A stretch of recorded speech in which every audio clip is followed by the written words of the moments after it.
Olá, boa tarde para você que acompanha as redes sociais do Diário do Iguaçu. Hoje no Talking Day nós vamos debater um tema que está sendo bem discutido nos últimos dias na internet, na mídia como um todo, após o caso da criança que acabou morrendo após supostamente entrar em um desafio no TikTok. A Polícia Civil ainda investiga isso, mas essa é a principal suposição. Pensando nisso e pensando na abrangência do tema, a gente vai abordar hoje os perigos da internet com crianças e adolescentes. E para isso nós recebemos aqui, nos estúdios do Diário do Iguaçu, a palestrante e neurocientista em formação, Lígia Leite. Seja muito bem-vinda esta tarde aqui no Diário do Iguaçu. Obrigada pelo convite. Ela é especialista, né? Sim. Nessa questão excessivo de das telas. Isso, estudo bastante sobre esse tema, um tema que muito me interessa. Lígia, antes da gente começar essa conversa, gostaria que você se apresentasse. Bom, eu sou Lígia, eu sou formada em marketing, que não tem nada a ver com a área, né, de neurocientista, de neurociência. E eu migrei para essa área por conta do meu filho, né? Eu tenho um filho de 3 anos e eu quis entender mais sobre o desenvolvimento infantil, como é que funciona o cérebro de uma criança. Resolvi estudar, me apaixonei pelo tema e desde então eu estudo muito sobre o desenvolvimento infantil, sobre a educação e a parte de neurociência também, que eu gosto bastante. Hoje a gente vai estar trazendo também dicas, né, para os pais, dicas importantes de como prevenir esses acidentes, né? Que na verdade é só a ponta de um iceberg. O problema está bem embaixo. Nossa, né? Esse assunto, são tantas camadas assim que a gente pode discutir, pode trazer, que na verdade é só a ponta de fato do iceberg, assim. É uma menina que achando, né, não sabia das consequências daquele desafio e acabou perdendo a vida por conta do que poderia ter sido evitado. E isso é muito triste, né? E hoje milhares de crianças, né, em todos os lugares a gente vê, tem o seu telefone, tem acesso à tela e também não tem muito controle. Como você vê isso hoje, Lígia? Então, na verdade, eu acredito muito que criança... Primeiro que na minha concepção, criança não deve ter telefone dela, né? Porque, e se tiver, que ela não tenha a tal privacidade que muita gente fala que é necessário. Eu sou contra, porque o cérebro daquela criança ainda não está formado para o tanto de informação e o tanto de estímulo que ela vai receber ao longo do que ela tá fazendo uso, né?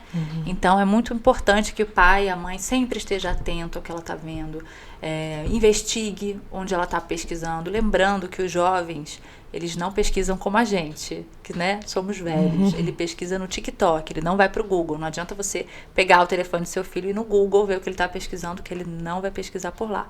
Ele pesquisa sempre pelo TikTok, talvez por uma inteligência artificial que eles estão começando. Então é sempre bom ver o que ele está pesquisando e ver o que ele está vendo, o que ele está consumindo, entrar no aplicativo dele, ver as conversas. Eu sou muito a favor disso, porque você consegue entrar um pouco no mundo dele. Claro, se você vê alguma coisa suspeita, não é para você também chamar ele, brigar, porque ele vai perder uma confiança ali. Mas é para você entender o universo daquela criança. O que ela está pensando, o que ela está buscando, com quem ela está conversando, quem são esses amigos que muitas vezes essas crianças acabam fazendo amizades online, amizade virtual. E pode ser uma criança? Pode, mas também pode não ser. E aí que mora o grande perigo, né? Que todo mundo tem medo. Sim, é verdade. Você falou o papel dos pais, né? Sim. Nesse caminho. Muitos pais, eu acredito, que não sabem direito como agir ou não estão preparados. Tem estudos, tem formas desses pais se prepararem para isso? Na verdade, forma dos pais se prepararem. Eu acredito que hoje, na correria da vida adulta, que todo mundo tem o seu corre, né, como dizem, a gente acaba esquecendo o principal, que é a conexão com o filho. E isso, no dia a dia, eu falar assim, a conexão do filho fica muito poético, muito romântico, mas a grande questão é que no dia a dia, na rotina, acorda, escova o dente, vai almoçar, vai pra escola, vai pra natação, vai para o inglês, sei lá, para alguma atividade, ou se não tem atividade, vem pra casa, faz o dever, toma banho. nessa rotina da criança, muitas vezes o momento de conexão se perde. Porque a mãe e o pai chegam em casa cansados do trabalho, ou porque estão sobrecarregados de várias maneiras, de várias formas, e aquela criança, ela fica um pouco deixada de lado, assim, ela fica esquecida. E os momentos de conexão, um jantar, um almoço, acaba ficando, cada um almoça num horário, cada um vai jantar num horário, que o pai chegou tarde, a mãe já almoçou, já jantou, e a criança também, todo mundo no seu telefone, no seu mundo. E isso é muito prejudicial. A criança precisa de presença, de atenção e de conexão. Então esse é o primeiro lugar assim do ranking do que um pai e uma mãe devem fazer. Não delegar isso nem para a escola e muito menos para a tela. Não delegue o momento de conexão do teu filho com as telas, porque é muito prejudicial para o cérebro da criança. Porque, deixa eu tentar explicar um pouco. O cérebro da criança, ele tem uma neuroplasticidade muito, muito alta, digamos assim. Então, tudo que ele vai fazendo, ele absorve aquilo e aquilo vai se formando num caminho neural. O que significa isso? Que ele vai criando hábitos. Então, existe um caminho aqui. Então, na nossa infância toda, elas são formados esses caminhos neurais.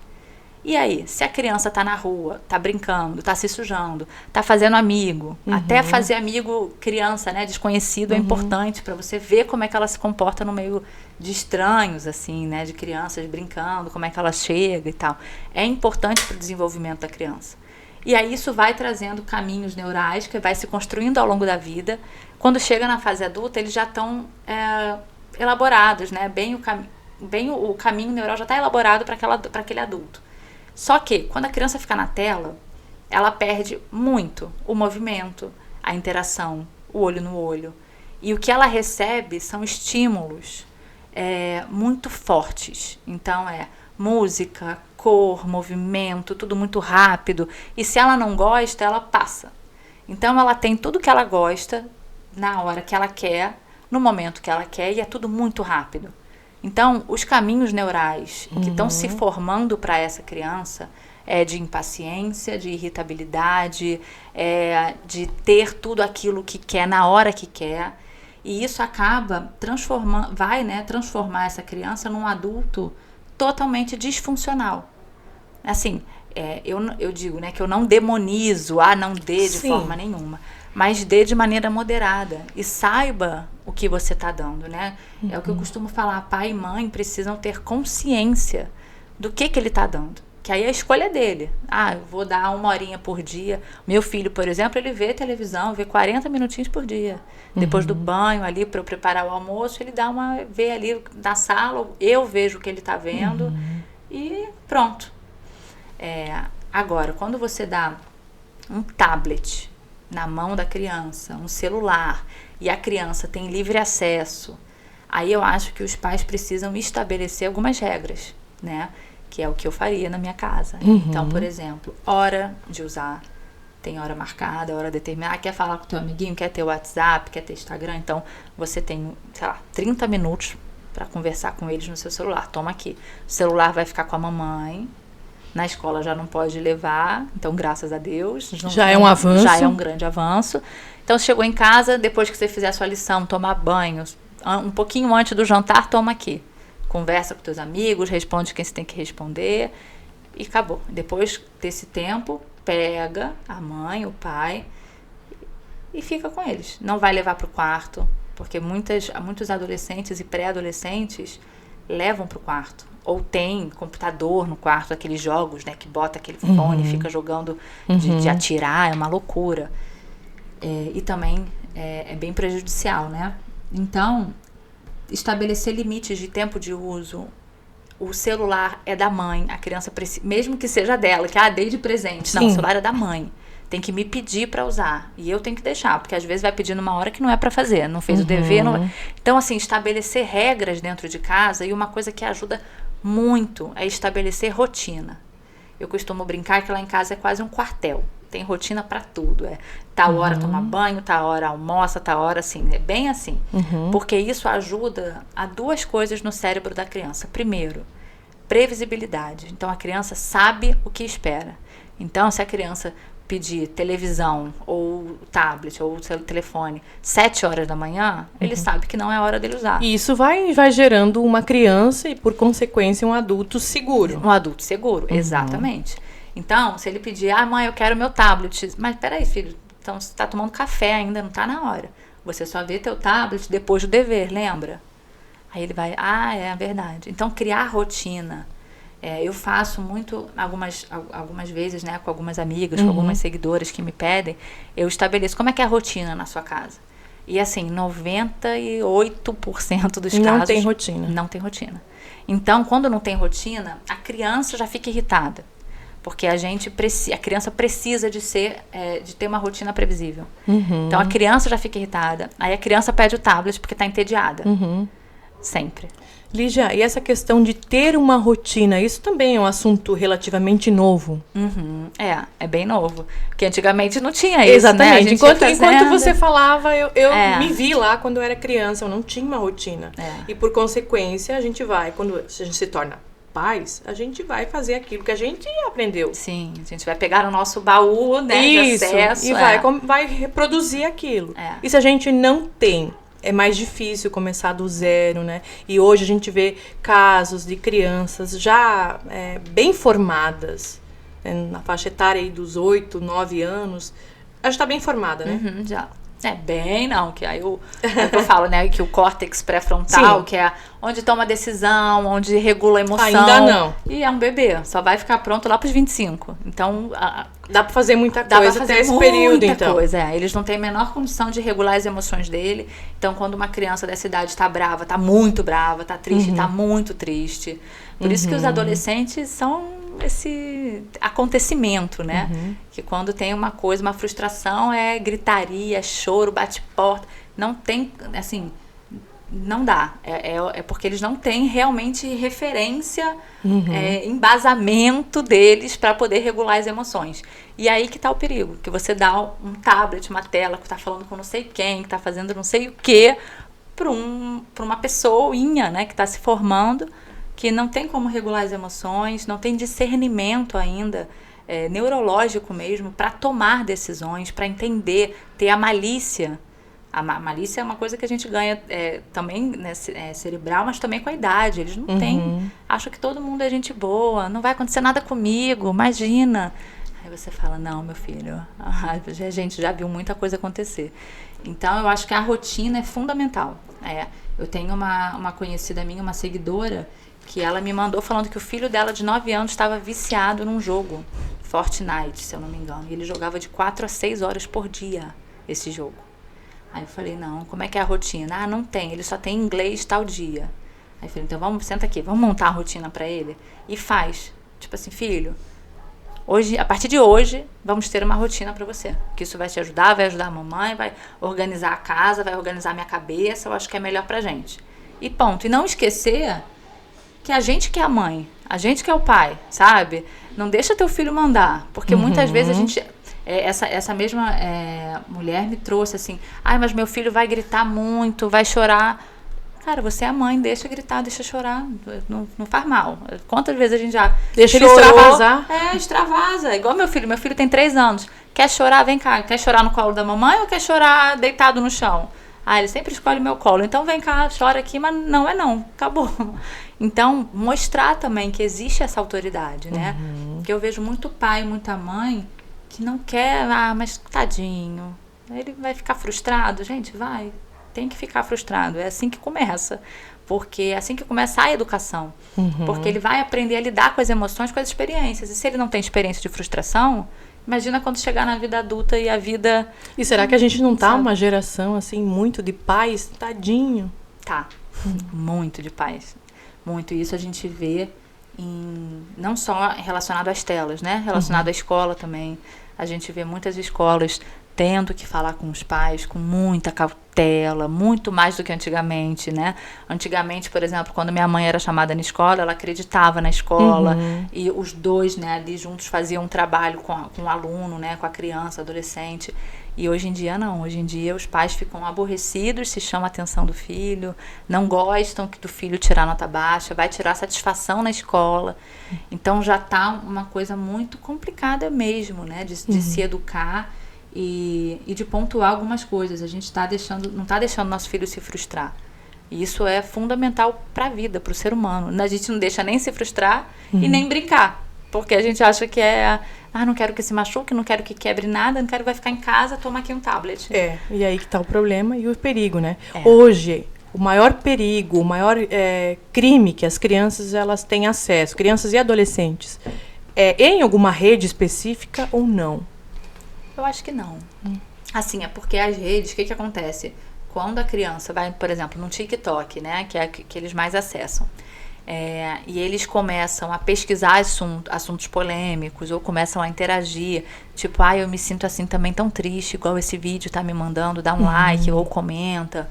O algoritmo vai entendendo que ele tá gostando desse conteúdo, vai mandar mais coisa depressiva, mais coisa triste, ou mais coisas misóginas, machistas, ou coisas de bullying, de agressão, depende, né, do que às vezes a criança acha engraçado, aquela brincadeira com o amiguinho, e curte, enfim.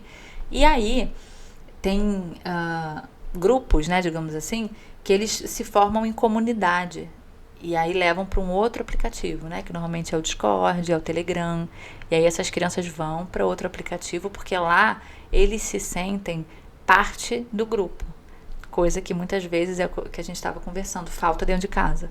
Então, às vezes, esses jovens, adolescentes, eles não sentem que pertencem à própria família. Porque tá todo mundo tão na correria, os adultos estão tão viciados também, que a gente tá viciado, a gente tem que admitir, né? Que às vezes ele não se sente parte daquilo. Não tem um momento de conexão com a mãe, com o pai, com ninguém. Então, encontrei meu grupo aqui. Então, é o grupo de quem se sente solitário e sozinho como eu. E aí que mora o perigo, porque é um grupo que a gente não conhece. Não é igual antigamente que eu tinha meu grupinho de amigas e minha mãe chamava lá em casa pra gente almoçar junto, a todo mundo, sabe? Não é mais assim. A gente não sabe quem são. Então, acaba sendo um grande perigo em muitas maneiras, né? Primeiro, esse aliciamento para grupos com temas polêmicos. Segundo, esses desafios que normalmente são ligados a esses grupos. Então, desafios como essa menina, né, de inalar desodorante. A criança de 8 anos não tem maturidade para saber que isso é perigoso. Acha que é brincadeira, acha que é engraçado. E quantos casos a gente não sabe de crianças que fizeram jogos, que fizeram desafios e que acabaram falecendo, porque não sabiam que podia ser perigoso, obviamente, né? Ninguém vai fazer sabendo que vai acontecer uma fatalidade. Mas aí é o que eu te falo, o pai e a mãe precisam pegar o telefone, olhar tudo, olhar aplicativo, olhar mensagem. Tem muito pai e mãe que discorda quando eu falo isso, mas é o que eu bato na tecla. É melhor que a mãe e que o pai saibam o que o filho está vivendo, o que o filho está passando, como o filho se sente, do que perder o filho ou, sei lá, acontecer alguma outra coisa, né? Daí chegar quando aconteceu a fatalidade, poxa, uma coisa deu de errado. Né? Que poderia ter sido vista, né? Poderia ter sido vista. Dentro deste assunto, como você vê a sociedade hoje? Como que nós, como sociedade, devemos caminhar? A gente até debatia um pouco antes, né? Olha, a gente tem que voltar 10 passos para trás, assim. É porque, como a gente fala, a sociedade, a gente não foi feita para as crianças. A gente é muito uma sociedade feita para adultos. Então, quando a gente vai no restaurante, tem uma criança que está fazendo bagunça, que está não sei o quê, a gente acha que está incomodando. Só que criança faz bagunça, criança às vezes grita, criança às vezes... Todo mundo sabe. E é uma loucura, porque todos os adultos já foram criança um dia. E a gente mesmo não tem empatia com aquela criança. E aí o pai e a mãe acham que estão incomodando, dão a tela para ficar quieto, para não incomodar. Mas uma criança que corre, que brinca, que ri alto, que grita às vezes. Quando meu filho está muito feliz, ele grita, segue pela casa. Isso é saudável, isso é ser criança. E a gente está bloqueando as crianças de simplesmente serem crianças. É claro que tem criança que às vezes em shopping faz birra, se joga no chão, chora. E aí todo mundo olha com aquela cara horrorosa, que é horrível quando isso acontece. A mãe ou o pai, a gente se sente péssimo. Mas espera lá, todo mundo já foi criança. Todo mundo já fez uma birra no shopping, que a mãe falou, vem cá, vamos pra casa agora, que não sei o quê. Todo mundo já fez. Por que olha com esse olhar? Então, como sociedade, eu acho que a gente tem que olhar para as crianças com mais afeto, sabe? Com mais empatia. E olhar para a mãe e para o pai também. Tem muitas vezes que meu filho tá no restaurante e todo mundo, né, olha com aquela cara. Eu falo, gente, tô educando meu filho. Daí ele pode parar. Tô educando, porque não dá. Você vai, não vou em tal lugar porque ninguém vai gostar. Cara, você vai deixar de fazer as coisas porque os outros vão olhar pro teu filho. Então, eu acho que como sociedade, a gente tem que sim ter mais empatia com as crianças. A gente tem que sim ajudar mais a mãe com outra mãe, ao invés de ficar julgando, sabe? Pegar, vem cá, deixa que eu cuido um dia pra você descansar, pra você... Porque às vezes é só uma mãe que tá cansada e sobrecarregada e ela vai e dá a tela, dá o tablet. Ela só quer um pouco de silêncio. E aquilo acaba virando uma rotina e perde o controle. Porque a gente gosta do silêncio. É igual eu tava te falando, né? Por que eu comecei a estudar sobre telas? Por causa do meu filho. Eu tive um trabalho online, né, temporário, e online não, né, home office, e aí à tarde ele ia pra escola e de manhã ele ficava na televisão. E aí ele começou a dar pane no sono dele, ele ficava lutando, assim, dormindo, chorando, dormindo. Aí eu falei, gente, ficou assim uns 3 dias. Aí eu falei, vou desligar a televisão. Parou. Aí eu cortei tudo. Assim, tudo. Aí foi difícil. Imagina, com 2 anos, a fase que a criança tá terrible too, né? Se julgando, chora, grita. Tudo é um grande caos. Mas cortei e acabou. Porque a mãe sou eu. E se tá fazendo mal pro meu filho, eu não vou dar. E aí acabou, cortei e ele melhorou. 200%. Melhorou a nossa conexão, porque antes ele almoçava olhando pra televisão e eu ficava assim, ele ficava um robô, né? Eu assim, olhando e abrindo a boca. Hoje em dia a gente conversa no almoço, a gente lê história, a gente, sabe, brinca, ri, ele come os alimentos. É diferente, a criança muda. A linguagem, ele começou a falar muito melhor, porque eu comecei a contar muito mais história. A conexão, olho no olho, ele vendo a expressão, a criança aprende muito pelo que ela vê. Então, quando você está contando uma historinha, você fica alegre, você fica triste, você fica zangado, você faz voz. A criança acha graça, acha aquilo um barato. E daqui a pouco ela vai se desenvolvendo exatamente dessa mesma forma. Então, eu acho que está faltando para o pai e para a mãe o tempo de qualidade, o tempo de conexão. Porque não é sobre largar tudo e ficar... Não, é sobre conexão. Ter um tempo de qualidade com o filho. filho. Eu, inclusive, tenho no meu Instagram um material gratuito até, que são 30 perguntas, para fazer uma por dia, né, mais ou menos. E perguntas assim, sei lá, tá numa mesa de jantar, gente, vamos fazer um joguinho aqui. Ó, aí são perguntas tipo, conte uma história assim, assado. Ah, que legal. E aí, tipo, se Jesus estivesse aqui, o que a gente serviria de jantar? E cada um dá uma opinião. Coisas assim, que trazem um pouco de valores para a família e traz uma diversão de você saber o que teu filho pensa sobre determinada coisa. E assim, me conta uma coisa boa do teu dia hoje. São perguntas muito simples, mas que a gente não faz. Lígia, e escutando você falar, talvez muitos pais que estejam nos assistindo também tiveram essa percepção. Parece que foi fácil tirar a tela do teu filho. Ai, gente, se eu pudesse ter feito um reality show, eu teria, olha, porque foi difícil. Não ia fazer isso, mas assim, foi difícil. Muito, porque era choro. Eu quero agora. Aí eu olhava e falava assim, meu filho, você quer? Não vai ter. Quer chorar? Pode chorar. O choro é livre. Eu até brincava, o choro é livre, pode chorar. E chorava. E não é não. É o que eu costumo falar. É porque a gente foi criado vendo televisão também. A gente via, sei lá, Fantástico Mundo de Bob, Tom e Jerry. Mas são desenhos, até da Disney Começava mesmo. E terminava. E acabou. E tipo, tchau, aquele Looney Tunes, sabe? Eu nem sei, acho que era o Pernalongo, nem sei quem era que fazia aquele tchau e acabou, tchau, tchau. Desliga e pronto. Hoje não tem fim. É um vídeo, e no YouTube, por exemplo, era um vídeo, daqui a pouco 3, 2, 1 começa outro. Daqui a pouco, quando você vê, você fala, meu Deus, ele já viu quanto? Nem você sabe. Então, e acaba, a gente como pai e mãe, e esse que é, bom, pelo menos pra mim foi, né? A gente gosta. Porque a criança, de fato, gente, a criança fica quieta. A casa fica arrumada, porque ele não faz bagunça nenhuma. Fica um silêncio para você poder cozinhar, para você poder, sei lá, fazer o que você quiser.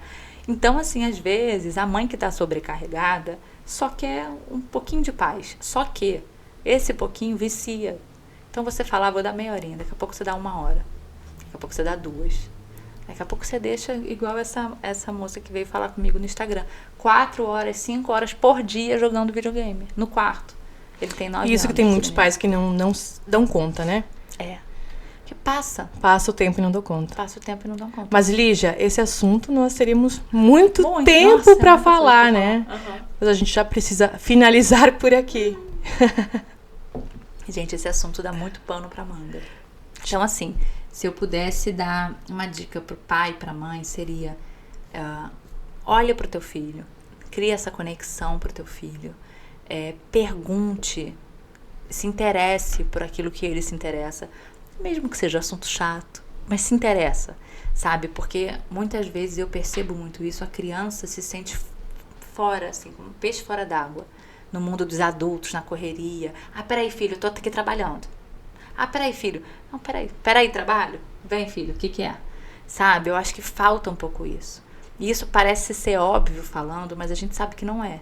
E no dia a dia, a gente peca muito. E eu falo por mim também. A gente peca muito. E às vezes o filho só olha pra você e fala, mãe, meu filho, né, de 3 anos, mãe, brinca comigo. Cara, eu largo tudo, tá bom, filho, vou brincar. Com 8 anos, às vezes ele não vai falar, mãe, brinca comigo, mas vai falar, sei lá, mãe, me ajuda aqui num dever. Ou o de 12, por exemplo, vai mandar raiva, porque ele quer a sua presença, mas não sabe mais pedir. Então a gente precisa entender o lugar do nosso filho, entender como é importante e que nada substitui a conexão e a presença. E isso a longo prazo é a relação construída, né? Então se a gente der tela desde pequenininho e ficar 4, 5, 6 horas na tela, a relação que vocês construíram vai ser no celular, não vai ter jeito. Obrigada, então. Obrigada, eu. Foi um prazer te receber aqui e a gente vai ter a matéria completa nesse assunto no Diário do Iguaçu e também nas redes sociais, no DI Regional. Ai, que bom. Gente, me segue, hein? Posso dar meu Instagram? Pode falar teu Instagram. @infancialivre.ligia. Pode me seguir lá. Obrigada, então. Obrigada a vocês. E o Talking DI vai ficando por aqui. Para você se manter informado, acesse o site diregional.com.br e siga o Diário do Iguaçu através das nossas redes sociais. Até mais!